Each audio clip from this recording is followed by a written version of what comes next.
एक गांव में श्यामलाल नाम का एक किसान अपनी पत्नी और 3 लड़कों के साथ रहता था। श्यामलाल खेतों में मेहनत करके अपने परिवार का पेट पालता था, लेकिन उसके 3 लड़के आलसी थे, जो गांव में वैसे ही इधर-उधर घूमते रहते थे।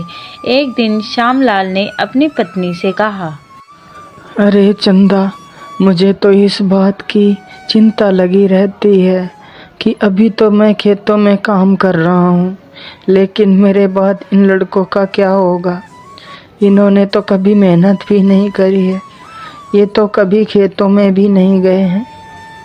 आप चिंता मत कीजिए, ये भी धीरे धीरे काम करने लगेंगे। समय बीतता गया और श्यामलाल के लड़के कोई काम नहीं करते थे। एक बार श्यामलाल बहुत बीमार पड़ गया और वह काफ़ी दिनों तक बीमार ही रहा। उसने अपनी पत्नी से कहा, अरे चंदा, जरा तीनों लड़कों को बुला कर ले आओ, मुझे उनसे कुछ ज़रूरी बात करनी है। जी, अभी बुला कर लाती हूँ। फिर चंदा तीनों लड़कों को बुलाती है। अरे सुनो बेटा, तुम्हारे पिताजी तुम्हें बुला रहे हैं। जी माँ जी, चलिए। फिर वह तीनों लड़के पिता के पास आ जाते हैं।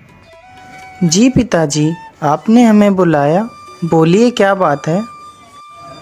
सुनो बेटा, मुझे लगता है कि अब मैं ज़्यादा दिनों तक जीवित नहीं रहूँगा, इसीलिए बेटा मैं तुम लोगों को बताना चाहता हूँ कि मैंने अपने जीवन भर का कमाया हुआ धन अपने खेत के नीचे दबा रखा है।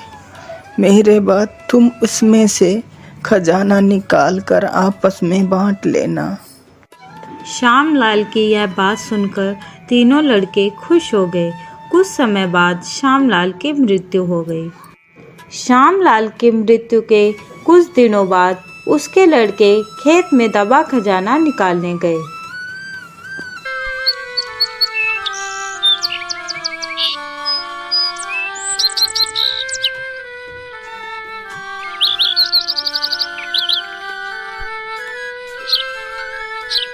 उन्होंने सुबह से लेकर शाम तक सारा खेत खोद डाला, लेकिन उनको कोई भी खजाना नजर नहीं आया।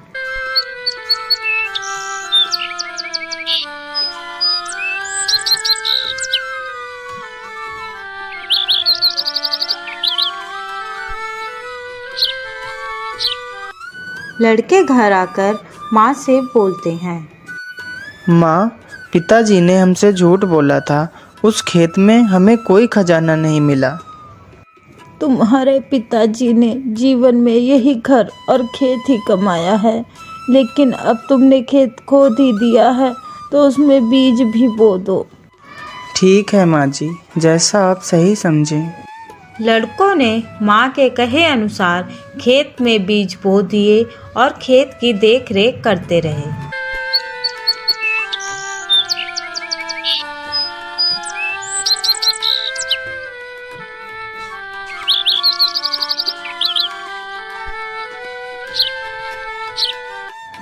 कुछ समय बाद उनके खेत में बहुत अच्छी फसल तैयार हुई।